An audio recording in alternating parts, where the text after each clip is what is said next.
When people think of the Sierras, the first place that probably comes to mind is somewhere like Yosemite. But what if I told you there's a wilderness that shares the same beauty and grandeur without all the crowds? This wilderness borders the remote northern portion of Yosemite, and its inaccessibility and ruggedness mean it sees about 30,000 visitors per year compared to its more popular southern neighbors, 5 million. We do a lot of uphill at the beginning and then flattens out. I actually see up there's some switchbacks we get to do, so that'll make it less steep. Always be on the bright side.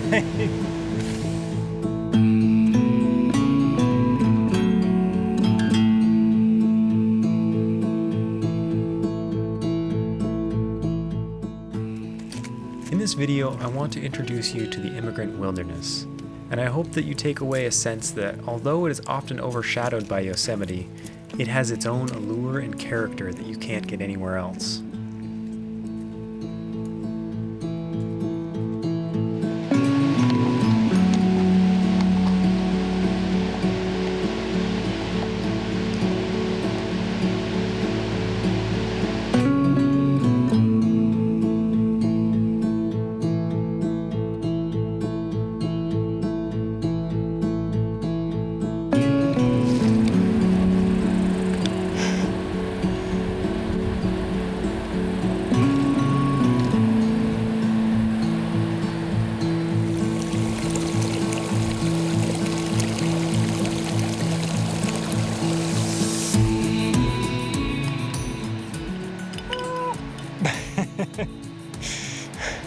Well, we finally made it to the meadows.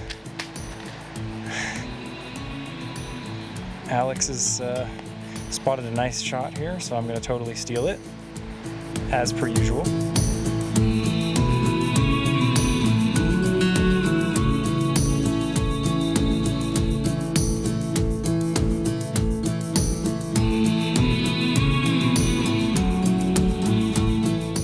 All right, Alex, we got about 2.5 miles left, basically just going up and flat. How you feeling about everything? We're killing it. We'll be in camp in no time.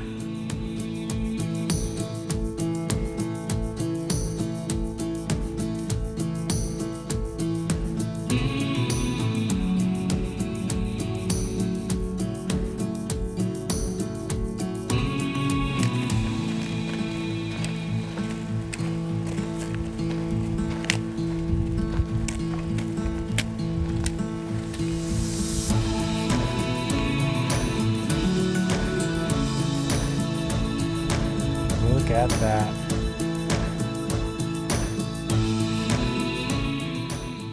We finally made it to the meadows, but the wet spring that year meant that they weren't as solid as we had hoped. We also had to deal with a little wildfire smoke that had blown into the valley.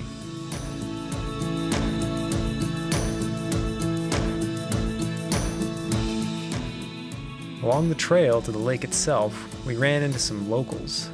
We made sure to give them plenty of space since you never know how free-range cattle might act.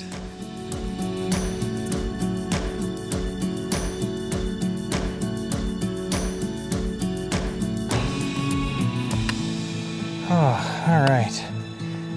Well, I think I finally found where I'm going to be pitching my tent tonight. This is one of the hardest times I've found for a pitch, probably in my entire life. The problem we're running into is because it's been such a moist spring, the water's been coming down, as you can probably hear, and it's making the lower parts where it usually is flat, where you could camp, extremely soggy. So you think, okay, well, we'll go above the soggy areas. Well, unfortunately, they're just all rocks and steep. And so it's been a bit of a slog trying to find a place. But I think this is going to be where we're at tonight. It'll be a nice view. The Milky Way is supposed to come up over here. And so I'm excited to check that out, maybe get some pictures with out on this rock formation of the lake with Milky Way and the cool mountains and everything. So we'll see how it goes. But until then, I need to get my tent up because it's getting late.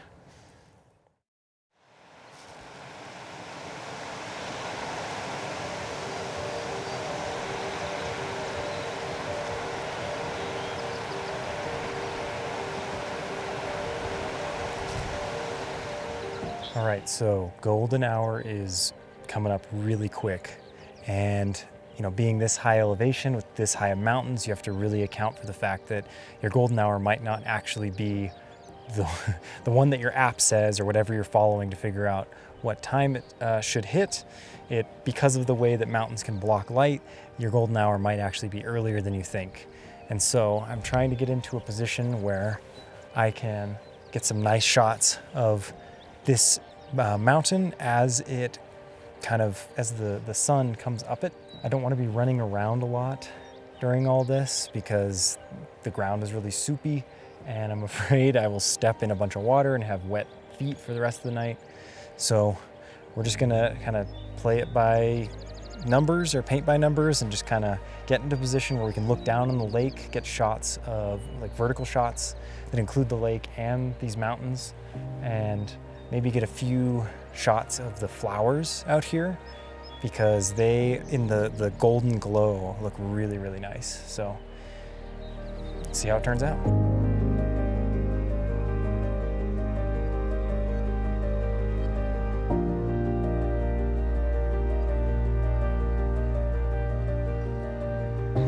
All right, so I've walked up a bit higher and there's this really cool old tree just kind of standing by itself and it's catching the light.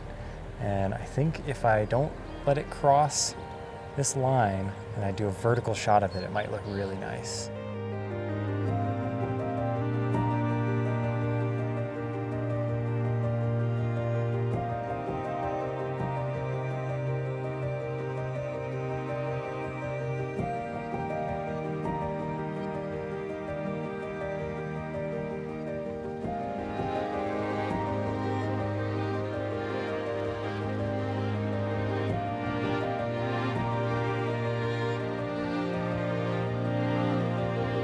So what I'm trying to do, and I'm finding to be actually, I think, pretty successful, is we're taking these kind of flower patches and then using them to have a nice foreground for a really cool mountain in the background.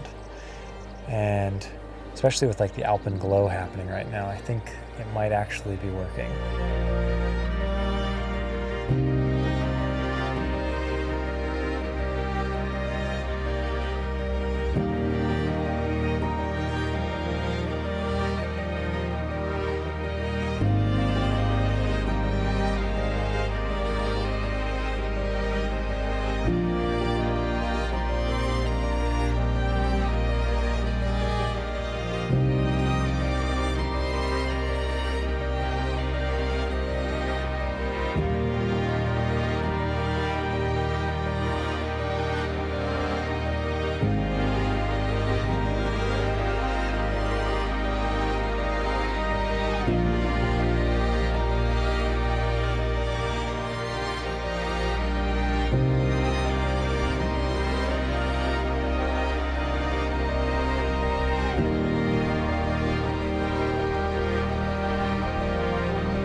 Well, good morning, everyone.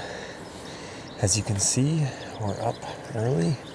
There's plenty of dew on everything, and it's pretty cold. We actually had, I think, a little bit of frost on some of the parts of my tent this morning. So, getting into position, you can see the alpenglow is just starting to hit the top that mountain peak.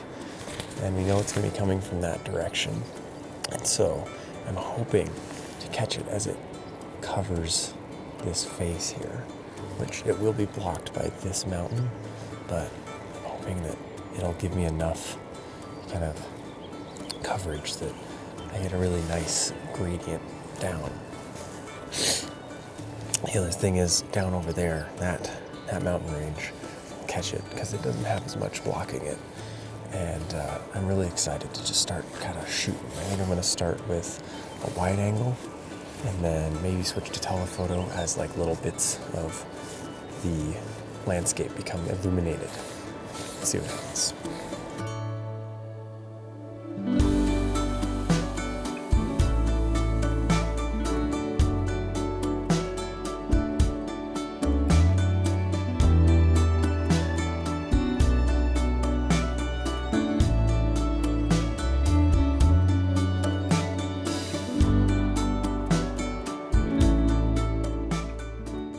The lighting was nice, but the bluebird skies meant that most of the best shots limited how much sky they had.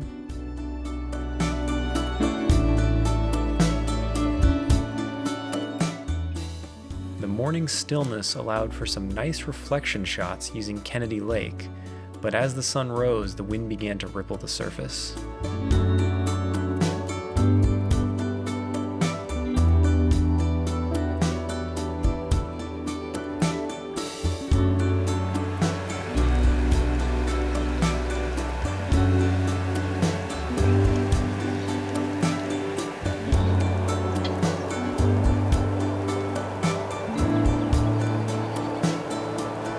Alright, so Alex spilled a bunch of soup on himself last night and has to wear not pants, and so he's covered himself in his little blanket.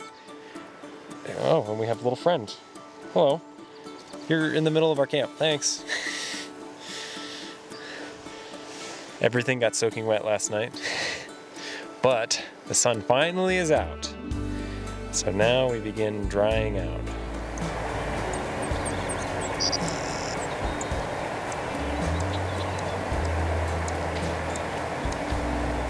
Well, yesterday we were trudging our way through all that wet area, but today we came in, or we're leaving on an actual trail that smartly goes right along the edge of the rocky and the moist.